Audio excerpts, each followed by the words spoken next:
할렐루야. 오늘 말씀의 제목이 무엇인가요? 그래요. 여러분, 하나님 앞에 바라는 것이 무엇이 있습니까? 그래요. 지금 조금 우리 자리가 죄송합니다. 우리 그 성애가 조금 이쪽으로 와주세요. 네, 조금 간격을 더 간격을 벌려주시고. 감사합니다. 한 자리씩만 앉아주세요. 오늘 내가 여호와께 바라는 한 가지. 그래요. 우리가 구약에서 창세기 마지막에 이스라엘 백성들이 애굽으로 들어갔어요.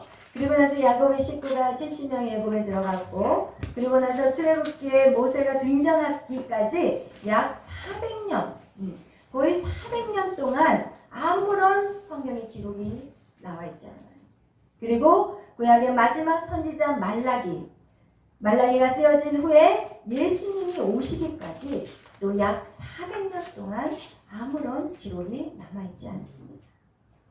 구약의 많은 선지자들이 하나님의 신에 감동되어서 말씀이 임하여서 말라기까지 기록을 했는데 그 이후 400년간은 하나님의 계시가 끊어져 버렸어요. 그리고 이스라엘 백성들은 영적인 눈이 닫아져 버렸고, 그 시기에 예수님이 이 땅에 오셨습니다. 그리고 신약의 최초에 나타난 선지자가 바로 세례 요한이었어요. 그가 예수님보다 6개월 앞서 태어났고, 그리고 나서 그는 제사장 가문에 아주 좋은 가문에서 태어난 자였어요. 그렇지만 그는 그 화려한 길을 버리고 어떻게 했냐? 좁은 길, 외로운 길, 광야로 들어가 버렸어요. 그리고 광야에서 외치는 자가 되었어요. 그가 외칠 때 많은 사람들이 그에게 찾아왔고, 그에게 세례를 받고 회개함으로 세례를 받았어요. 그것을 본 바리새인과 대제사장들이 이제 제사장들을 보냈어요. 레인들을 보냈어요. 네가 누구냐? 내가 누군데 이런 일을 하느냐? 그럴 때 요한복음 1장에 세례 요한은 본인에 대해서 정확하게 내가 누구인지 설명하는 장면이 나와요. 요한은 그들에게 말했어요. 나는 그리스도가 아니에요. 나는 그리고 엘리야도 아니에요. 그리고 그 선지자라고 예언한 그 선지자도 나는 아니에요. 여러분, 그는 숨기지 않고 자기에 대해서 정확하게 말하고 있어요. 사실 그는 과장할 수 있어요. 왜? 그 많은 수많은 무리들이 자기에게 세례를 받기 위해서 그 광야까지 몰려드는 그 상황 속에 그는 자기를 과장해서 남에게 자기를 인정받기 위해서 얼마든지 말할 수 있지만, 세례 요한은 그 상황 속에서 솔직하게 자기에 대해서 드러나고 있어요. 여러분, 그러면서 요한복음 1장 20절에 그가 뭐라고 얘기하냐면, 나는 선지자 이사야말에 같이 주의 길을 곱게 하라고 광야에서 외치는 자의 소리다 라고 말하고 있습니다. 광야에서 주님의 임재 안에 있던 세례 요한은 그 누구보다도 정확하게 자신이 누구인지에 대해서 알았다는 것입니다. 세례 요한은 오직 예수 그리스도를 위하여 이 땅에 태어났다는 것입니다. 주의 길을 곱게 하라고 외치는 자의 소리일 뿐인 것입니다. 옛날에는 지금 같지가 않아서 왕의 얼굴을 볼 수가 없어요. 그죠? 방송에서 왕이 나오는 것도 아니고, 그래서 어떻게 하냐면 왕이 어떤 곳을 가기 위해서는 미리 가서 외치는 자가 있어요. 왕이 오십니다 라고 외쳐요. 그래야만이 사람들이 왕인지 알지, 그렇지 않으면 얼굴이 누가 왕인지를 몰라요. 그래서 이 세례 요한의 한 일이 무엇이냐? 바로 그 일이었어요. 왕이 오십니다. 왕이 오십니다. 그 외치는 일. 그것이 바로 세례 요한의 역할이었어요. 세상의 암흑기, 영적으로 어두운 시대의 세례 요한은요, 예수님의 길을 열어주러 온 자, 그는 아주 심플한 일이었습니다. 그가 외친 것은 또한 아주 간단했어요.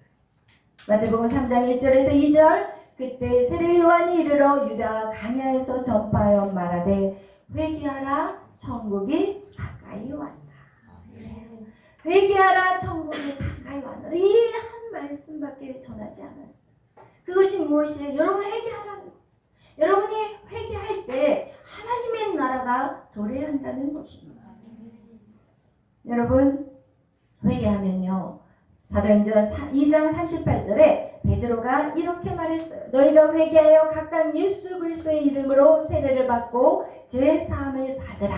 그리하면 성령의 선물을 받을 것이라고 했어요. 여러분 태초에 이렇게 회개하면 성령의 선물을 받는데 이 성령이 곧 누구냐? 그리스도의 영이에요. 그 그리스도의 영이 우리에게 임한다는 것. 이것이 바로 주님의 임재인 것이에요. 여러분 우리가 매일 밤 주님의 임재를 사모해서 주님의 전으로 나오잖아요. 주님의 임재. 주님의 임재가 무엇이냐? 쉽게 표현하면 예수 그리스도의 영이 내 안에 들어오는 것이에요. 아멘. 그래서 태초에 어땠어요? 인간이 죄를 짓기 전에 사실은 인간이 선악과를 따먹기 전에 인간의 모든 모습은 주님의 임재의 삶이었어요. 그래서 주님의 임재가 우리 가운데 임한다는 것은 지금 우리의 죄가 회복되는 모습이 바로 주님의 임재인 것입니다. 너희가 내 안에 거하고 내 말이 너희 안에 거하는 것. 그것이 바로 주님의 임재인 것입니다. 그것이 바로 주님과 함께 동행하는 삶인 것인 것입니다. 창세기 5장 24절에 보면 에녹이 나와요. 에녹은 어떤 자예요? 에녹은 주님과 동행함으로 죽음을 보지 않은 자였다는 거죠. 주님의 임재가 바로 주님과 동행이고 주님과 동행한 자는 죽음까지도 보지 않고 하늘나라에 가는 자라고 성경은 말씀하고 있습니다. 그래서 우리가 주님의 임재를 사모하고 주님의 임재 가운데 거하면 이제는 죽음을 보지 않고 천국을 맛보는 자가 된다는 것입니다. 창세기 아담과 하와의 타락으로 말미암아 인간은요 하나님의 영과 분리되어 버렸어요. 영과 분리되었을 뿐만 아니라 우리의 육신이 죽음에 이르는 것뿐만 아니라 우리는 영의 죽음도 얻게 된 것이에요. 그러나 하나님은 요한복음 14장 18절에 이렇게 말씀하고 있어요. 내가 너희를 고와 같이 버려두지 않으리라. 그리고 너희에게 반드시 온다고 약속하셨어요. 그래서 타락한 인간은 아버지와 분리되어 고와 같이 살아가고 있는 것이에요. 그래서 우리의 마음이 공허한 것이에요. 그래서 우리의 마음이 채워지지 않는 것입니다. 하나님은 우리를 고와 같이 버려두시지 않는다고 하셨고 그리고 우리에게 오신다고 약속하셨어요. 이것이 바로 구원의 역사의 시작인 것입니다. 하나님이 인간을 잃어버린 양을 찾기 위해서 시작한 구원의 역사가 바로 창세기부터 시작된 하나님의 역사인 것입니다. 하나님은요 에덴 동산에서 잃어버린 사단에게 빼앗겨버린 그 자녀들을 찾기 위해서 그분은 포기하지 않으셨어요.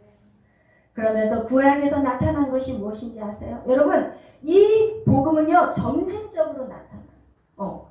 구약에서 나타난 하나님이 우리와 함께 하시면요 구약의 출애굽기에 보면 25장에 보면은 성소를 지으라고 해요. 하나님의 거할 성소를 지어라.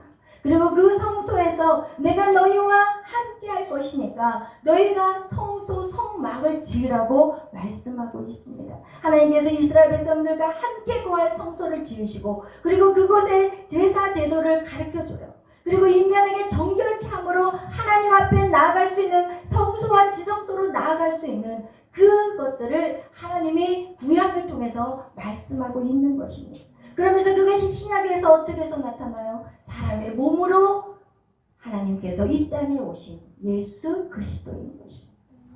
마태복음 1장 23절에 보면 보라 처녀가 잉태하여 아들을 낳을 것이요 그의 이름을 임마누엘이라 하라. 그런데 그 이름의 뜻이 무엇이냐? 하나님이 우리와 함께 하신다는 것입니다. 아멘. 하나님이신 그분이 우리와 함께 하시기 위해 이 땅에 내려오신 사건인 것입니다. 그리고 우리의 모든 죄를 위하여 십자가에 죽으시고 부활하시고 그리고 승천하시고 누구든지 예수를 믿으면 세상 끝날까지 하나님이 저와 여러분과 함께 계신다는 것입니다. 이것이 바로 여호와의 임재인 것입니다. 그러면서 또 요한복음 16장 7절에 이렇게 말씀하고 있어요. 내가 너에게 실상을 말하노니 내가 떠나는 것이 너에게는 유익이라고 말씀하고 있어요. 예수님이 승천하시기 전에 제자들에게 말씀하시기를 내가 떠나는 게 너에게는 유익이다. 왜냐면 내가 떠나야만이 너에게 보혜사 성령님이 오신다는 거예요. 그분은 어떤 분이에요? 우리 안에 들어올 수 있는 분이에요. 그분은 시간과 장소를 초월해서 우리 안에 들어오실 수 있는 그 성령님이 우리와 영원히 함께 하실 성령님을 예수님이 보내주시겠다는 것입니다. 이와 같이 이 복음은요, 계속해서 점진적으로 성막을 통해서 또 예수 그리스도를 통해서 성령을 통해서 이 복음은 무엇을 말씀하시냐? 우리와 함께 계시겠다는 것입니다. 하나님이 그렇게 우리와 함께 계시기를 원한다는 것입니다. 오늘 말씀 요한복음 4장 10절, 요한일서 4장 10절 말씀 한번 다 같이 찾아보겠습니다. 요한일서 4장 10절 말씀.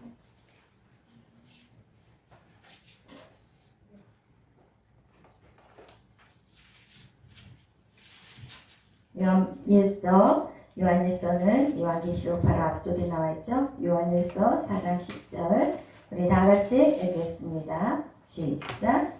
사랑은 여기 있으니 우리가 하나님을 사랑하는 것이 아니요 하나님이 우리를 사랑하사 우리 죄를 속하기 위하여 화목제물로 그 아들을 보내셨습니다. 아멘. 할렐루야. 사랑은요, 우리가 하나님을 사랑하는 것이 아니에요.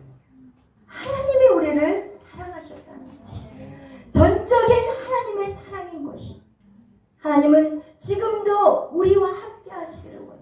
여러분 각 사람하고 하나님은 함께 계시기를 하나님이 갈망하고 계신다는 것이에요.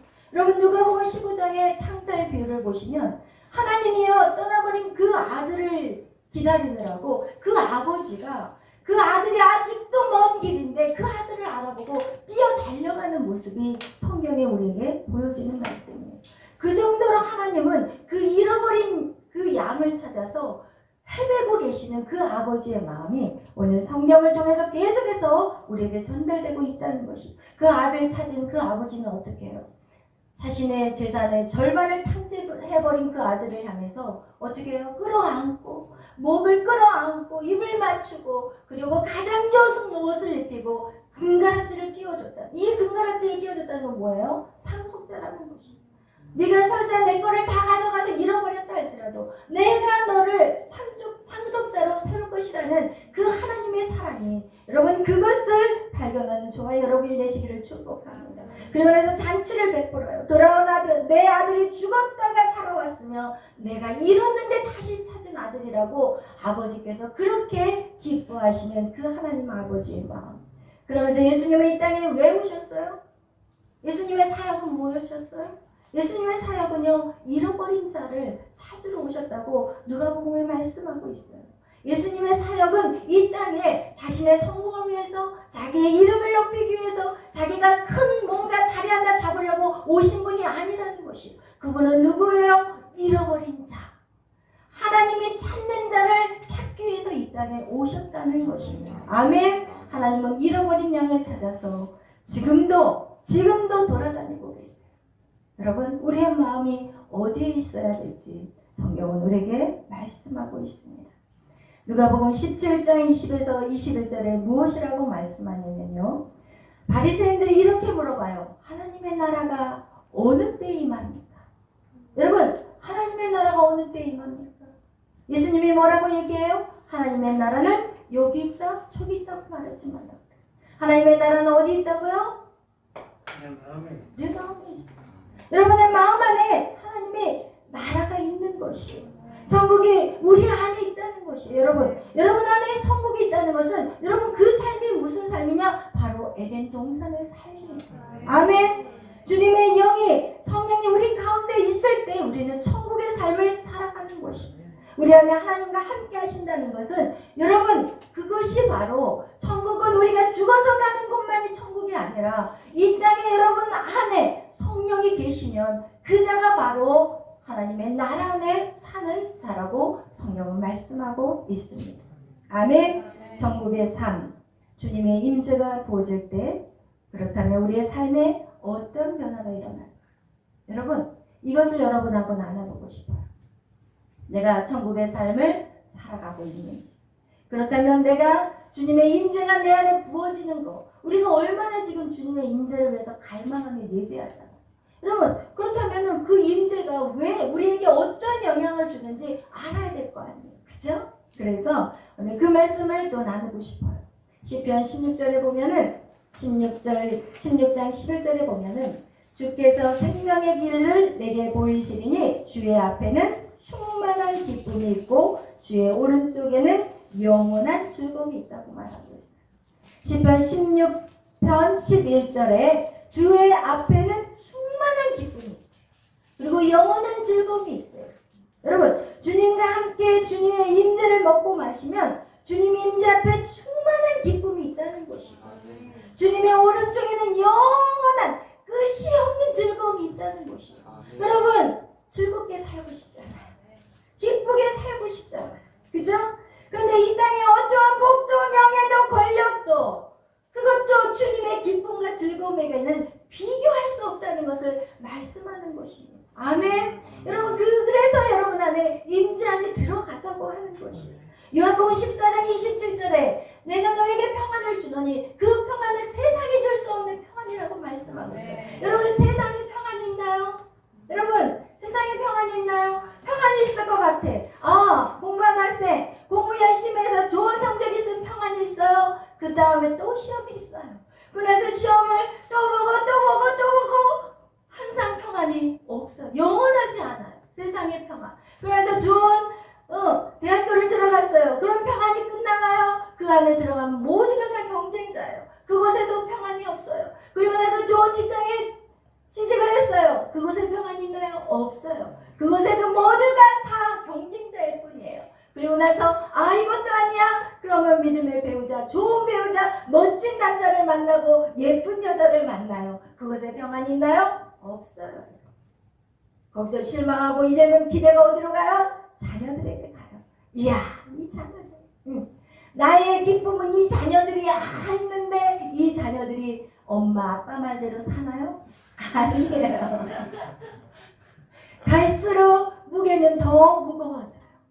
그리고 이 자녀들이 어떻게 해요? 이 자녀들이 결혼해서 이제는 됐다 싶은데 또 살겠네 안 살겠네 이러면서 속을 새겨요. 우리의 평안은요, 무덤까지도 평안할 수 없어요.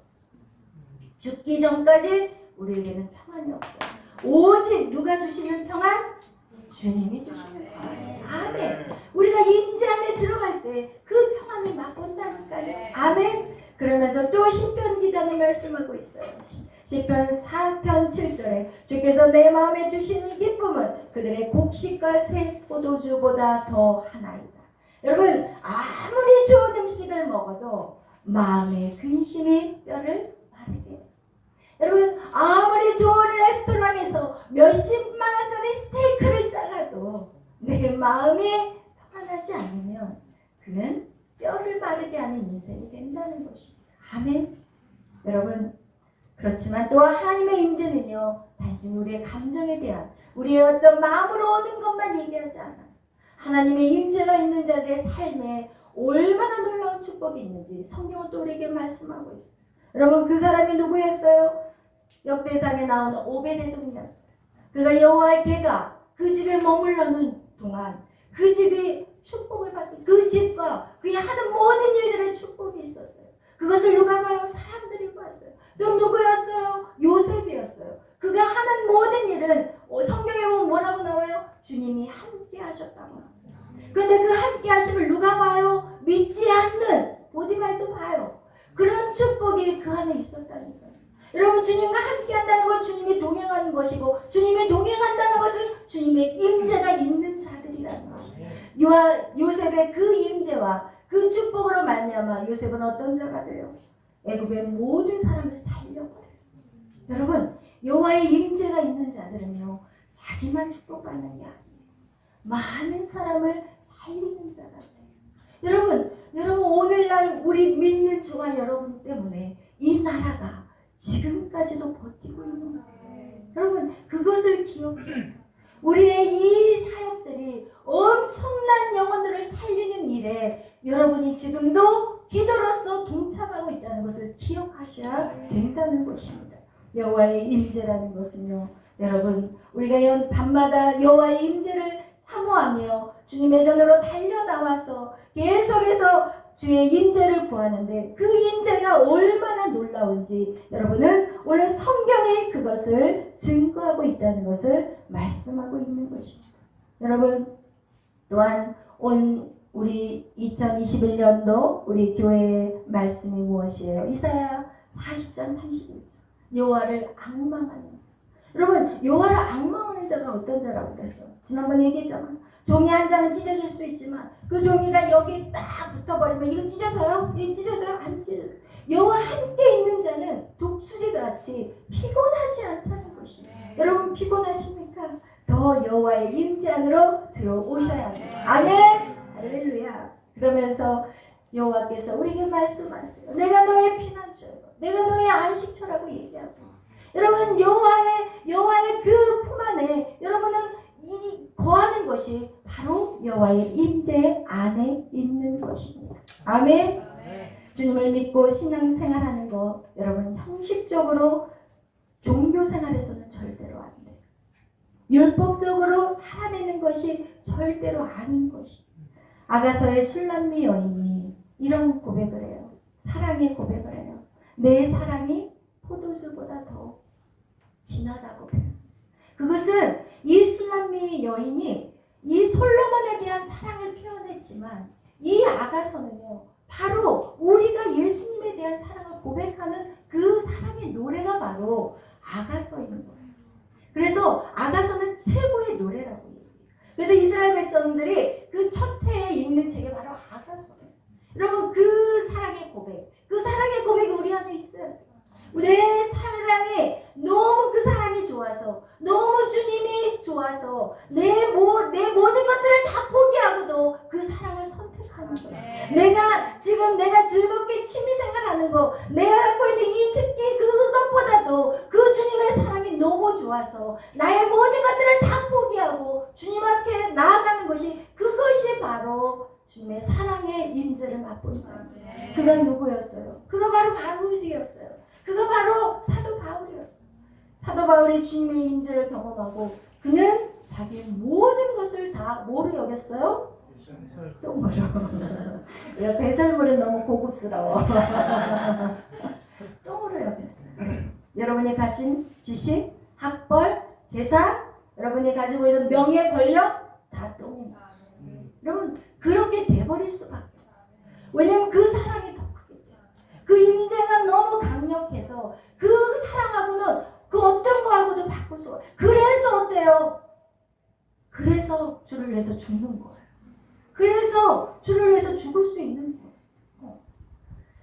그래서 제가 바로 사도 바울이었어요. 그래서 성경에 우리가 마태복음 14장 44절에 보면 전국은 마치 밭에 감추인 보화라고 얘기했어요.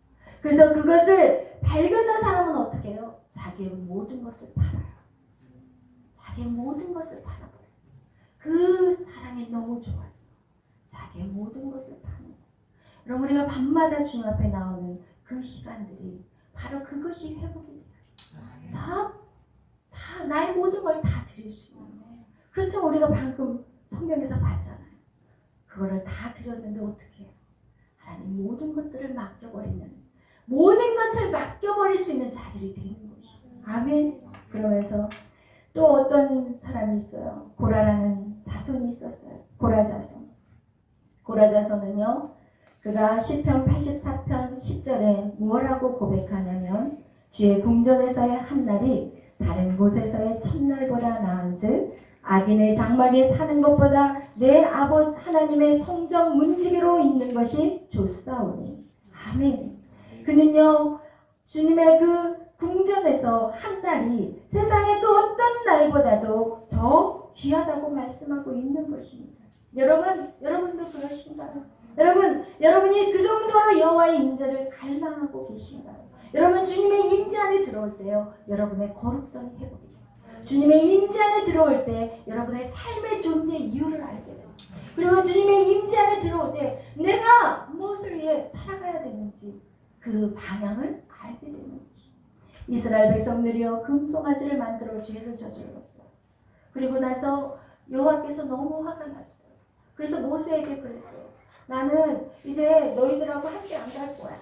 그리고 내가 내 사자를 보내줄게. 그래서 너희가 가나안 땅에서 그 땅을 차지할 수 있도록 내가 도와줄 거니까 모세야 그냥 가. 이제 나는 너희하고 더 이상 가지 않겠어. 그렇게 얘기할 때 모세가 뭐라고 얘기한대요? 모세가 뭐라고 얘기했어? 나 안 갈 거야. 주님이 나와 함께 하신다면 성공 필요 없어요. 그 가나안 땅 필요 없어요. 주님이 없는 곳이라면 제가 그곳에서 뭐 하겠어요? 나는 껍데기일 뿐이에요. 주님이 없는 내 인생은요 껍데기예요. 내가 아무리 높은 자리에 가도, 내가 아무리 사람들이 나를 알아준다고 해도 주님이 없는 것은 껍데기일 뿐이에요. 모세는 가지 않겠다고. 저 안 가겠어요. 주님이 함께 하시지 않아요. 주님이 함께 하시지 않는다면 내가 거기를 왜 가요? 안 가요. 그러자 주님이 그러면서 뭐라고 얘기하는지 아세요? 나와 주의 백성이 주의 목전에 은총을 입은 줄 무엇으로 알리까? 주께서 우리와 함께 하심은 나와 주의 백성을 천하 만민 중에 구별하심이 아니나요? 여러분, 우리가 다른 백성과 구별될 수 있는 그것이 무엇이냐? 주님이 나와 함께 하신다. 여러분이 세상 사람하고 여러분하고 구별되는 게 무엇이냐? 바로 주님이 여러분하고 함께 하시는 거예요. 여러분, 세상 사람하고 여러분은 구별돼야 되잖아요. 하나님이 불러주신 자들이잖아요. 그럼 뭐가 다른 거예요? 뭐가 다르다는 거예요? 뭐가? 주님이 나와 함께 하심이 다르다는 것입니다. 아멘. 그러면서 모세가 이렇게 기도해요. 주님, 주의 영광을 내게 보여주시옵소서. 주님의 얼굴을 내게 보여주시옵소서. 그것이 바로 주의 임재를 구하는 기도인 것입니다. 아멘. 그러면서 또 다윗도 얘기해요. 오늘 본문의 말씀과 같이 이 다윗도 그가 여호와께 바라는 한 가지가 있대요. 그것이 무엇이에요? 내가 평생에 여호와의 집에서 살고 싶어요. 여러분, 다윗은 정말 왕궁이 있었어요. 엄청나게 아름다운 왕궁. 거기에는 진짜 예쁜 처자들도 많았어요. 맛있는 음식도 쫙 깔렸어요. 그냥 가져와라 그러면 그냥 쫙 가져오고, 그냥 멋진 옷가, 여러분 그 모든 것들이 있었지만 다윗이 원한 것은 성전이었어요. 여러분 이 성전을 원하시나요? 주님의 성전, 주님의 임재가 가득한 아멘. 그러면서 거기서 여호와의 아름다움을 보고 싶어서 여러분 여호와의 아름다움을 바라보며 그의 성전에서 사모하는 그것이 다윗의 한 가지 소원이었다. 아멘. 여러분 이 세상에서 무슨 일을 하든지 여러분의 마음에는 항상 주님의 성전을 기억하셔야 돼요. 여호와의 임재, 주님이 나와 함께 하시고 주님이 나와 동행하시구나, 이것을 기억하시는. 그런데 사울왕은 달랐어요. 자기의 왕자 자리 하나 지키려고 그의 인생을 다 소진해 버렸어요. 주님의 얼굴을 구하지 못했다는 것입니다. 그런데요, 주님의 임재를 사모하는 자들에게는 공통점이 있었어요. 여러분 이거 오늘 여러분 꼭 마음에 새기기를 바라요. 누가 주님의 임재를 사모하고 갈망하느냐. 오늘 제가 네 사람에 대해서 여러분에게 말씀드렸잖아요. 사도 바울은 어떤 사람이었어요? 그는 예수 믿는 자들을 핍박하는 자였어요. 예수를 믿는 스데반을 죽이는 데 앞장섰던 살인자였어요. 그리고 그 여호와의 임재를 경험하는 그날 그는요 다메섹까지 쫓아가서 예수님을 믿는 자를 죽이러 달려가던 자였어요. 그는요 살인자요 핍박자요 악한 자라고 스스로 고백한 자였어요. 그리고 고라자손은 누군지 아세요? 고라자손. 여러분 우리가 민수기 지금 계속 밤마다 공부하잖아요. 고라가 누구예요? 아론과 모세의 그 영적 지도력을 대항했던 사람이 바로 고라였어요. 고라가 어떻게 죽었어요? 땅이 갈라져 죽었어요.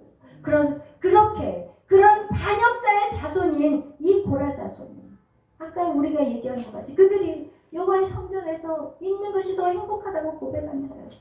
모세는 어떤 자였어요? 40년은 왕궁에서 교만했고 40년은 어때요? 들판에서 자기는 없던 자 같이, 그리고 자기는 완전히 인생에 살아있으나 죽은 자 같이 살았고, 그리고 그는 살인자였고 도망자였어요. 여러분 다윗은 어떤 자였어요? 다윗은 하나님의 은혜가 없었다면 그는 들판에서 그는요 살다가 죽을 자였어요. 그리고 그는 살인자였고 가늠한 자였어요. 여러분, 죄가 더한 것에 은혜가 더하다는 것을 기억하십시오. 그렇다면 여러분은 괜찮으시나요? 그거 한번 우리 나눠봤으면 좋겠어요. 저는요 모태신앙이고요, 살인한 적 없어요. 가늠한 적도 없고요. 남의 물건도 어렸을 때 하고 조그만 거 훔쳐봤지만 큰 거 도적질한 적 없어요. 우상 숭배도 안 했어요. 지금까지 정말 이 교회 안에서만 살았어요. 그럼 여러분, 제가 한번 물어보겠어요. 예수님은 말씀하셨어요. 너희가 마음으로 사람을 미워하는 거, 그거 살인한 거야. 너희가 여인을 쳐다봐도 가늠한 거야. 잘생긴 남자를 훅 쳐다봐도 가늠한 거야. 남의 것을 탐내는 거, 도적질하는 거. 음식을 탐하는 거, 그것도 탐심이요. 그것도 우상숭배. 그러면서 또 말씀하고 있어요. 사무엘상 15장 23절에 뭐라고 말씀하냐면, 하나님의 말씀을 거역하는 자는 점치는 자와 같대요.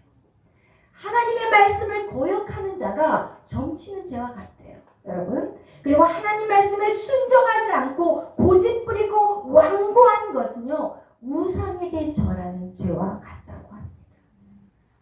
이것을 피할 사람 여기 있습니까? 우리는 철저하게 죄인임을 깨달아야 해요.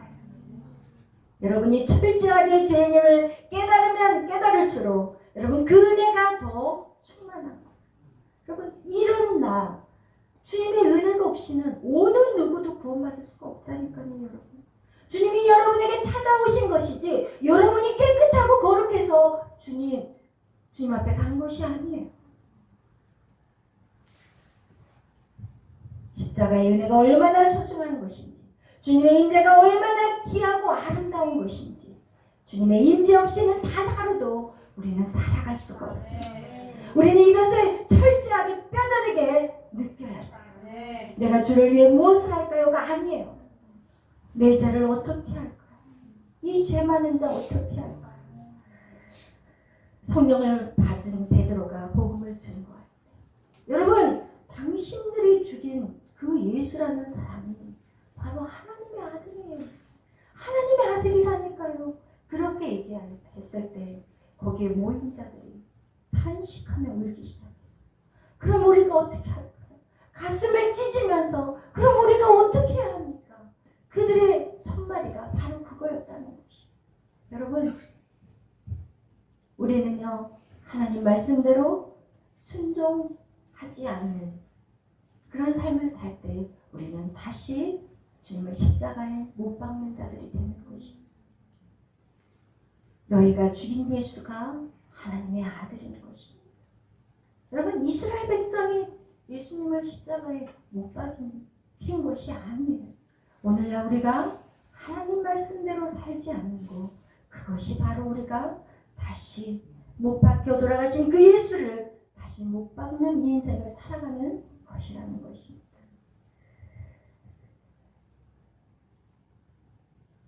나는 아무것도 할 수 없는 존재라는 것입니다. 주님이 내 안에 들어오셔서 나와 함께 있을 때만 내가 모든 것을 할 수 있는 것입니다. 여러분, 이것에 무엇에 여러분이 집중하겠습니까?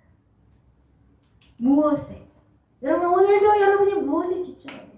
여러분이 무엇을 할까? 무엇에서 살까? 무엇을 먹을까? 무엇을 입을까? 그거에 집중하는 인생이 되어서는 안 되는 것입니다. 여러분, 우리가 구해야 될 한 가지, 그게 뭐예요? 여호와의 영광을 구하는 것입니다. 주님의 얼굴을 구하는 것입니다. 주님의 임재를 구하는 삶이 돼야 된다는 것입니다. 그렇게 한 자가 바로 모세요, 다윗이요, 그리고 사도 바울이요, 오늘 세례 요한인 것입니다. 그렇게 한 인생을 하나님은 사용하셨어요. 그리고 그들은 외치기 시작했어요. 우리 다 같이 이사야 40장 찾아보겠습니다. 40장 3절 말씀. 주님의 임재를 경험한 자들이 거기서 멈춰 있으면 이제는 안 된다는 것입니다. 주님의 임재를 내 안에 가득 채운 다음에 우리가 해야 될 사명이 있습니다. 이사야 40장 3절 말씀. 우리 다 같이 읽겠습니다. 시작. 외치는 자의 소리여 이르되 너는 광야에서 여호와의 길을 예비하라. 사막에서 우리 하나님의 대로를 평탄하게 하라. 아멘. 할렐루야. 그러면서 뭐라고 얘기하냐? 우리 다시 4절도 읽겠어요. 4절 5절 시작. 골짜기마다 돌을 치며 산마다 언덕마다 낮아지며 고르지 아니한 곳을 평탄하게 되며 험한 곳이 평지가 될 것이요 여호와의 영광이 나타나고 모든 육체가 그것을 함께 보리라. 이는 여호와의 입이 말씀하셨느니라. 아멘. 할렐루야. 여러분, 세례 요한은 자신이 광야에 외치는 자의 소리라고 말했어요. 여러분, 소리는 뭐예요? 소리는 외치고 사라지는 게 소리예요. 소리라는 것은 형체가 없어요. 그냥 사라지는 거예요. 그는 예수님의 길을 평탄하게 하는 소리일 뿐인 것이에요. 그는요, 자기의 제자들이요, 예수님에게 갔어요. 2명이 가가지고 당신이 오실 그이니까 내가 그이다. 그러니까 그냥 예수님을 따라 가버렸어요. 그런데 이 세례 요한은 그거에 대해서 아무런 이런 방구도 하지 않아요. 그는 흥하여야 되겠고 나는 망하여야 되겠고. 그의 모습은 그랬다니까요. 세례 요한의 사역은요, 하나를 미랄로 땅에 떨어져 죽은 사역이었어요. 그로 인해서 모든 육체가 여호와의 영광을 보게 되었던 것이에요. 아멘. 이것은요, 오늘 세례 요한에 대해서 끝난 얘기가 아니에요. 저와 여러분의 사역이에요. 오늘날 다시 오실 예수님, 마라나타. 주님이 이 땅에 오셔야 되는데 지금 이 땅은 어때요? 잠들어 버렸어요. 이 땅은 좀 영적으로 잠들어 버렸어요.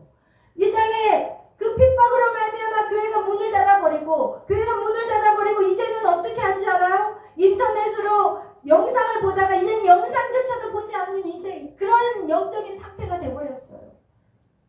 예수님은 오셔야 되는데 누가 맞이할까? 예수님을 맞이해야 되는데 모든 사람들이 주의 영광을 봐야 되는데 그 일을 누가 해야 될까요? 지금 저와 여러분을 하나님 부르시고 계시는 거예요. 아멘. 모든 열방이 영광의 주를 보기 위해서, 영광의 주의 임재를 경험하기 위해서 저와 여러분의 이 일들을 감당해야 된다는 것입니다. 아멘. 할렐루야. 이렇게 골짜기마다 도두어지며 산마다 언덕마다 이렇게 평지로 깔아야 된다는 것이에요. 왕이 행차해야 되는데 막 어떻게 해요? 파져 있으면 안 되잖아. 그것들을 다 메꿔야 되잖아. 그 일들을 누가 해야 돼요? 지금 저와 여러분이 해야 된다는 것이에요. 높은 산을 평지로 만들어야 되고 깊은 골짜기를 그것을 덮어서 평지로 깔아내야 되는 것이 바로 저와 여러분의 부르심이라는 것이에요. 나의 모든 소유를 팔아서 주님의 임재를 얻어야 되는 것이, 주님의 임재가 있을 때 그 일들이 가능하게 되는 것이. 여러분, 아무것도 두려워하지 마세요.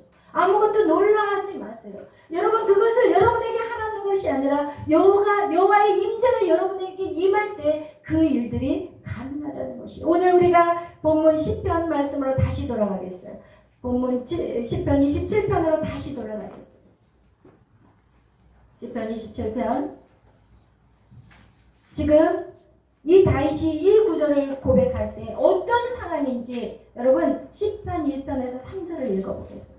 다윗이 자기가 여호와께 바라는 한 가지가 있는데 평생의 여호와의 집에서 살면서 여호와의 아름다움을 바라보며 그의 성전에 사모하는 그것이라고 그 고백한 그 상황이 어떤 상황인지 우리 1절부터 3절까지 읽겠습니다. 시작. 여호와는 나의 빛이요 나의 구원이시니 내가 누구를 두려워하리요. 여호와는 내 생명의 능력이시니 내가 누구를 무서워하리요. 악인이 내 살을 먹으려고 내게로 왔으나 나의 대적들 나의 원수들이 그들은 실족하여 넘어졌도다. 군대가 나를 대적하여 진칠지라도 내 마음이 두렵지 아니하며 전쟁이 일어나 나를 치려 할지라도 나는 여전히 태어나리로다. 아멘. 할렐루야. 아멘. 여호와의 임재가 여러분 안에 있으면 그런 두려움이 없어요. 여러분, 아무리 그 천만인이 나를 우겨싸여 있을지라도 여러분, 우리에게는 두려움이 없어진다는 것이. 그것이 언제요? 여호와의 임재가 여러분 안에 있을 거예요. 여러분 이 지금 우리는요 지금 마지막 때에 살고 있어요. 마지막 때를 기다리는 게 아니라 지금 이 시대가 바로 마지막 때인 거예요. 교회가 핍박당하고 지금 적그리스도가 지금 활기를 치고 있는 이 시대에 여러분 적그리스도를 이길 힘이 여러분에게 있어요? 없어요. 오직 내 안에 여호와의 임재가 가득한 자, 그가 마라나타 주님을 기대하는 자들이고 그리고 주님이 오실 그 길을 평탄히 하는 자들인 것입니다. 여러분 그런 자들에게는 두려움이 없어요. 저들이 아무리 핍박한다 할지라도 우리는 두려워하지 않습니다. 왜? 내 안에 주님의 영광의 임재가 있기 때문입니다. 아멘. 오늘도 여러분 우리가 기도할 것이 무엇입니까? 우리가 기도할 것은 내 평생에 한 가지 소원이 있어요. 내가 여호와의 집에 거할 거예요. 그리고 여호와의 아름다움을 바라볼 거예요. 이것이 저와 여러분의 기도가 돼요. 내가 무엇을 입을까? 무엇을 할까? 여러분 그것은 우리의 삶이 아니에요. 그거는 세상 사람, 주님이 모르는 사람, 우리는 구별돼야 돼요. 세상과 우리가 구별되는 게 무엇이에요? 내 안에 여호와께 함께, 여호와께서 나와 함께 하심이 세상과 우리의 구별이라는 것이에요. 오늘도 여러분 기도하실 때 주님 내 안에 주의 임재가 가득하게 하여 주옵소서. 내 안에 주의 영광이 가득하게 하여 주옵소서. 마라나타 주님 오시는 그날까지 내가 내 목숨까지도 내가 사랑의 눈먼자 되어서 하나님의 길을 하나님의 고른 길을 만들 것입니다. 우리 다 같이 주님 앞에 나아가며 기도합니다. 주여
주님의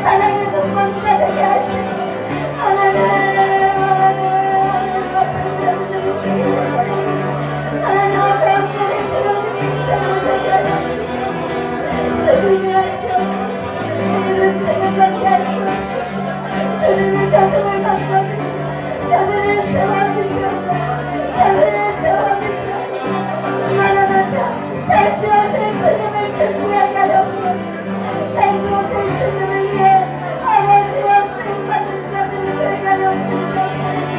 하나님 감사합니다. 주님 감사합니다. 주님 영광 받아주시옵소서. 주여 영광 받아주시옵소서. 이제 우리가 기도할 때 하나님 이 나라를 살려주시옵소서. 이 나라를 살려주시옵소서. 하나님 이 나라가 이 마지막 때 하나님 마지막 라스트 주자가 되어서 하나님 복음을 가지고 하나님 세계 열방 하나님 땅끝 이스라엘까지 나아갈 수 있는 이 나라가 되게 해주시옵소서. 이걸 절대로 놓치지 않게 하여 주옵소서. 하나님 이 땅을 회복시켜 주시옵소서. 이 땅에 이 모든 악한 것들이 하나님 끊어지게 하시고 하나님 이 땅에 이 모든 악법들이 폐하여지게 하시고 하나님의 나라가 이 땅 가운데 온전히 설 수 있도록 하나님 나를 사용해달라고 기도하시고 하나님 그런 하나님 이 열방의 주를 보게 하시고 이 열방의 하나님의 백성들이 일어나게 하여 주시고 하나님 저 미국 땅 트럼프 대통령 하나님 반드시 저 대통령이 다음 자기 대통령으로 세워질 수 있도록 주여 역사해 우리 다같이 주여 기도합니다. 주여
여러분 2021년도 여러분 한 해 정말 새롭게 세운 계획들이 있을 것입니다.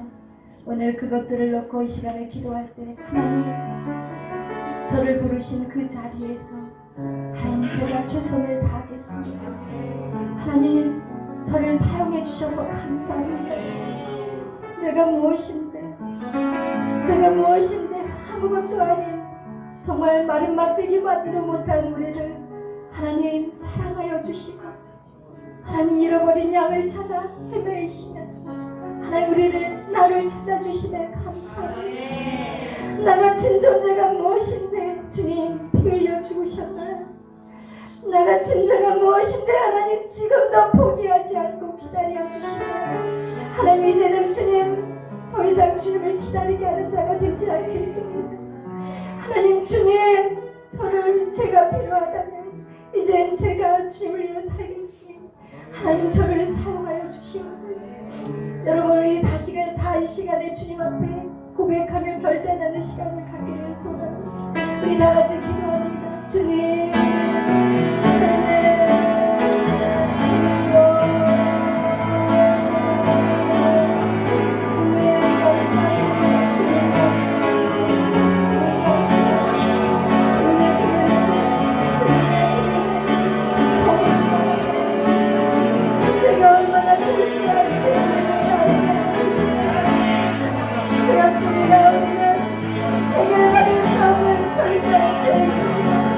그러나 예수 그리스도 때문에 우리가 하나님의 세상을 얻었습니다. 하나님 감사합니다. 하나님 감사합니다. 이제는 주님을 위해 살겠습니다. 주님을 위해서 무엇을 해야 할까요? 주님을 위해서 어떻게 살아가야 될까요? 하나님 말씀하시옵소서. 내가 내 목숨 다하여 주님을 섬기겠습니다. 하나님, 내 안에 주님을 위한 사랑, 하나님, 주님에 대한 그 열정이 더욱더 강하게 주님에 대한 사랑이 더욱 하나님,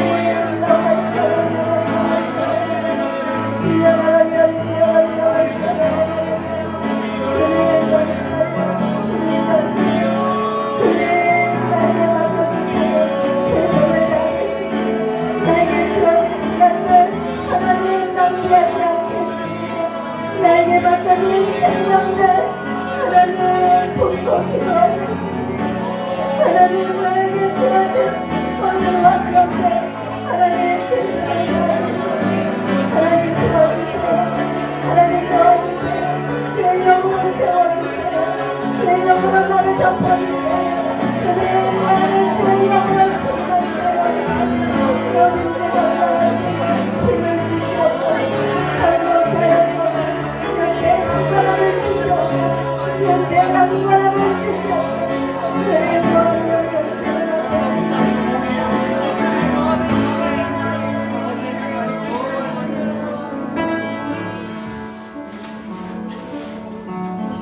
사랑해 주님 감사합니다. 오늘도 저희들을 사랑하여 주시고 예배할 수 있는 은혜를 주셔서 감사합니다. 하나님, 예배하기 힘든 이 시대에 이렇게 주님 앞에 예배할 수 있는 것이 얼마나 감사한지요. 하나님, 이 자리를 놓치지 않게 하시고 하나님, 주님의 성전에서 여호와의 아름다움을 구하는 매일의 삶이 되게 하여 주옵소서. 감사하며 예수님의 이름으로 기도하였습니다. 아멘.